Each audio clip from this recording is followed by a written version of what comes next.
A few thousand kilometers from the front line, this is where everything starts. Every 23 seconds in this facility, we have already one drone. 350 3D printers.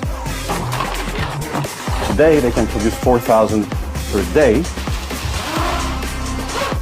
But the point is that it means that they can produce millions per year. A few thousand kilometers from the front line, this is where everything starts. We're in a secret location where they build and produce the drones that they're going to send on the front line. This is where the Ukrainian company Skyfall produces a massive amount of the feared Vampire drones daily. Nicknamed Baba Yaga by the Russians, those huge drones can take up to 15 kilos of explosive charges behind enemy lines. For safety reasons, we must cover the faces of employees working here.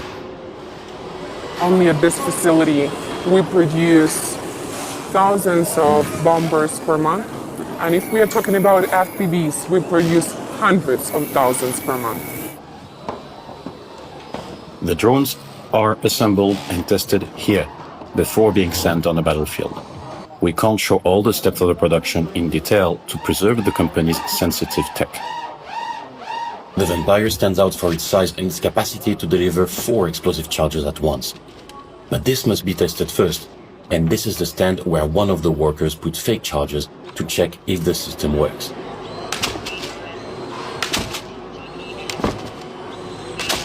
The other perk of the Vampire is this device on top to bypass Russian jamming. We can't reveal actually the details for the technical solutions, because this is our own development and production for the signal system.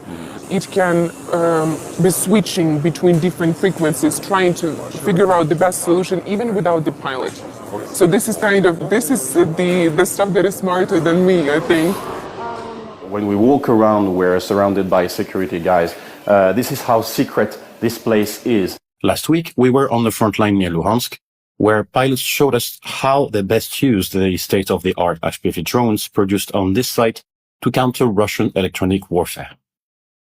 We also have a turning point at Ukrainian and I hope for the world battlefield Shrike 10 CV with computer vision feature that enables the pilot to log the target, and even being fully jammed and spoofed, the drone will hit the target successfully despite the strong wind, severe weather conditions, and so on.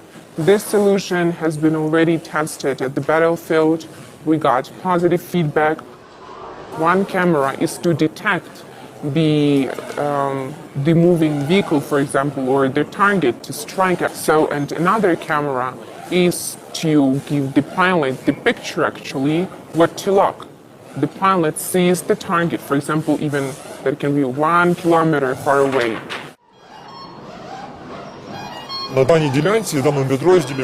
In this section, we are testing the power of the video signal.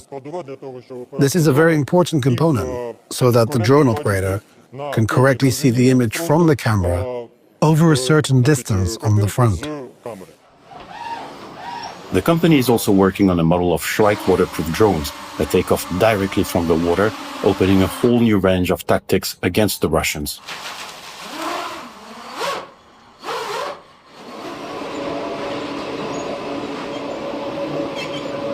Today, they can produce 4,000 per day. They're also expanding capacities, but the point is that it means that they can produce millions per year. So every piece of FPVs that are going to be sent on the battlefield are literally printed here on these 350 3D printers. Those pieces are then brought to other rooms where hundreds of employees assemble them into FPV drones almost ready for battle, if they pass the test. How long does it take to build one frame? Every 23 seconds on this facility, we have already one drone. So the question is, in the supply chain for spare parts and components, we can be waiting for a long time for the camera or motor rotary, but then just assemble it with the seconds. As the full-scale invasion drags on, Ukraine must increasingly rely on its domestic drone production to tip the scales of the war in its favor. Such factories, now able to produce up to 5 million drones in a year nationwide, are the backbone of Ukraine's fight for victory. And the faster the production, the closer the victory for Ukraine.